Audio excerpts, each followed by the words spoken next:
Hola, ¿qué tal? Mi nombre es César Augusto Castro Pérez. Soy alumno de la licenciatura en Ciencias Políticas y Administración Pública en la Facultad de Ciencias Políticas y Sociales de la Universidad Nacional Autónoma de México. La actividad que a continuación presentaré corresponde a la asignatura de Participación Política y Movimientos Sociales a cargo de la doctora Alexandra Aguilar Bellamy y tiene como objetivo presentar un análisis sobre la ciudadanía en la historia, contextos y modelos. Iniciamos así nuestra actividad, cómo se ha entendido el concepto de ciudadanía hasta nuestros tiempos. La noción de ciudadanía no ha sido estática, no ha sido única, por supuesto, ha ido transformándose a lo largo del tiempo en función de los contextos históricos, políticos, sociales, incluso económicos. Desde la antigüedad hasta la actualidad, tomemos como referente a los griegos, su significado básicamente ha respondido a las estructuras de poder, así como a las luchas de reconocimiento de derechos. Así es como se ha ido moldeando el concepto de ciudadanía. Por ejemplo, en la antigua Grecia, en la tradición griega, Aristóteles en su obra la Política, concebía al ciudadano como el individuo que participaba en la vida pública y ejercía funciones en la polis. La polis, recordemos que es una figura central en la civilización griega, las ciudades-estado. Entonces, la ciudadanía estaba estrechamente vinculada con la virtud cívica, de la que hablaba Aristóteles, y también con la capacidad de gobernar y ser gobernado. De cualquier manera, en este modelo o en este concepto de ciudadanía era excluyente. ¿Por qué? Porque quedaban fuera del concepto de ciudadanía las mujeres, los esclavos, los extranjeros. Es decir, solo eran ciudadanos y podían participar en los asuntos públicos los hombres libres, los griegos, los hombres libres. Entonces la ciudadanía más bien era un privilegio en esta sociedad, no tanto un derecho universal que se centraba en la pertenencia a una comunidad política concreta. Así es como se entendía en esta etapa. Pasamos de Roma a la Edad Moderna, como hubo también variaciones, ampliaciones, pero también limitaciones. El Imperio Romano, por ejemplo, amplió el concepto de ciudadanía, otorgándola, la ciudadanía, a distintos pueblos bajo su dominio. Recordemos que los romanos, si algo los caracterizaba, además de ser grandes militares, porque lo fueron, también fueron grandes juristas, grandes administradores públicos. Entonces tenían que administrar todo un vasto imperio, para la época desde luego, tenían que controlarlo y tenía que haber reglas. Entonces los ciudadanos amplían el concepto de ciudadanía a todos esos territorios bajo su dominio para poder concebir a la ciudadanía como un instrumento de integración y control, por las razones que hemos expuesto.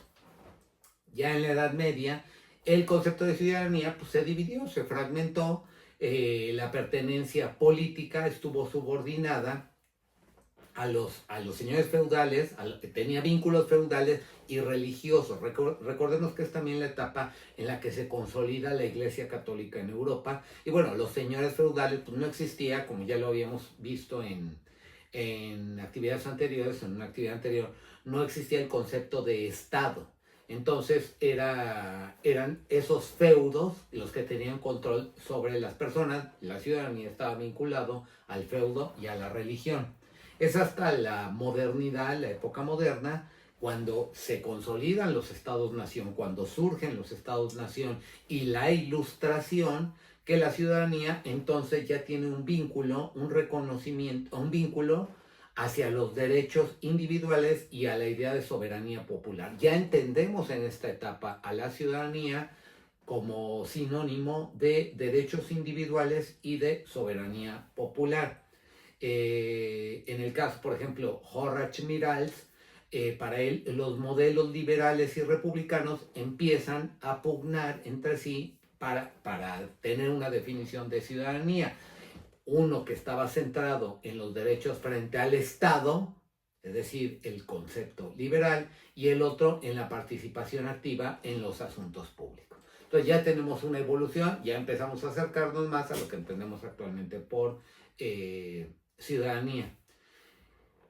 ¿Qué aproximaciones teóricas modernas podríamos tener? Hay autores contemporáneos que han clasificado la ciudadanía en diversas dimensiones.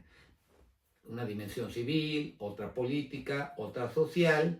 Por ejemplo, André Nachi nos señala que en América Latina el concepto adquirió rasgos propios en esta región del mundo. La ciudadanía, en este caso, no solo se asocia a un reconocimiento jurídico. Esto es muy importante. Ya entendemos en la ciudadanía actualmente en todo el mundo que merece un reconocimiento jurídico. Bueno, en el caso de América Latina, de acuerdo con André Nachi, la ciudadanía no solo está asociada al reconocimiento jurídico, sino también a luchas por la inclusión social y redistribución. Aquí tiene mucho que ver ese orgullo nacional y patriotero que tenemos, y lo digo así, de que nuestra constitución actual fue la primera constitución social del mundo. Sí, en su origen sí se reconocieron estos derechos de los que estamos hablando, derechos sociales, introduce esta figura, aunque pues se ha ido, como sabemos, a lo largo de sus 108 años de vigencia, se ha ido modificando constantemente e incluso se ha llegado a perder ese sentido, o se quiere reivindicar también como una cuestión meramente populista. Entonces, bueno, cierro el comentario al respecto. Y bueno, volviendo al concepto de la ciudadanía, de acuerdo con lo que estábamos señalando, la ciudadanía pues, no sería una categoría única, sino más bien un campo de lucha, pues, o que debe de reflejar esa pugna que refleja desigualdades y demandas históricas. Así es como se podría entender en el caso de América Latina. ¿Qué pasa en el caso qué pasa ya en el siglo XX? Y con la Declaración Universal de los Derechos Humanos de 1948. Por supuesto, en el siglo XX hay un cambio de fondo, hay un cambio radical en lo que entendemos como la ciudadanía. Los eventos fundamentales para esto fueron las dos guerras mundiales, así como el surgimiento y ascenso de los regímenes totalitarios de la primera mitad del siglo XX, el fascismo, el nazismo y el comunismo, que en todo caso Yuval Noah Harari lo señala como distorsiones de la civilización occidental.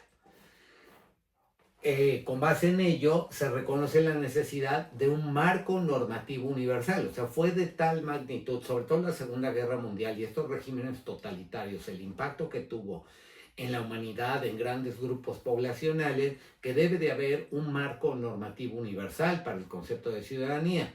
Es así que la Declaración Universal de los Derechos Humanos de 1948, sabemos muy bien que Eleanor Roosevelt tuvo un papel muy importante en esto, fue un hito para establecer que tanto la dignidad como los derechos fundamentales son para todas las personas sin ninguna distinción, es decir, son universales. La dignidad humana y los derechos humanos son universales sin importar etnia, sin importar origen racial, sin importar preferencia sexual, es decir, es más, se ha ido ampliando el concepto de inclusión para ese reconocimiento de derechos. Es así que la ciudadanía, con ello, la ciudadanía dejó de ser un atributo restringido a un estado particular, una condición particular, para que tenga un vínculo con el concepto de humanidad, toda la humanidad. La Declaración Universal de los Derechos Humanos no solo redefinió la ciudadanía como en términos de universalidad, también abrió la puerta para nuevos debates sobre ciudadanía global, multiculturalismo, ya lo decíamos también, y derechos de minoría, que esto, como hemos visto en los últimos años, las últimas décadas, se han ido ampliando estos conceptos para integrarse al concepto universal de ciudadanía, para que haya un reconocimiento pleno de estos conceptos. Ya entonces la pertenencia no se puede reducir únicamente a un vínculo legal con el Estado, es decir, no solo es una definición legal en las constituciones, sino que también debe de haber un reconocimiento de derechos inherentes a todas las personas. Es así que la ciudadanía, tanto desde Aristóteles, desde la antigua Grecia hasta la actualidad, pasó de ser un privilegio limitado, con sus distintos matices a lo largo de la historia. También lo podemos señalar, el derecho al voto a las mujeres empieza a reconocerse a partir del siglo XX. Lo mismo que otros derechos como el matrimonio igualitario, la libertad de expresión plena, la libertad religiosa, bueno, pues todo eso se ha ido ampliando. Pasó de ser la ciudadanía un privilegio limitado a una condición política, jurídica, social, que debe de tener un alcance universal. Por supuesto, el concepto ha variado por todo lo que hemos señalado, pero también debemos de entender que la ciudadanía, desde Aristóteles, se ha entendido como una condición, quienes tenemos la ciudadanía, de participación, de reconocimiento, de pertenencia.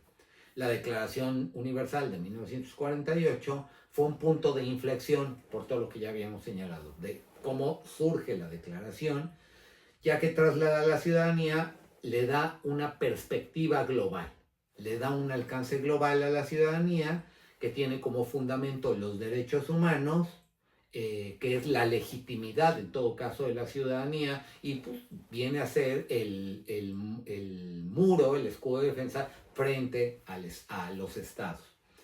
Por ello es que hoy más que nunca la ciudadanía implica tanto pertenencia a un Estado como participación en una comunidad internacional. Así es como la entendemos actualmente, que busca garantizar, al fin y al cabo, su fin último es la dignidad de todas las personas.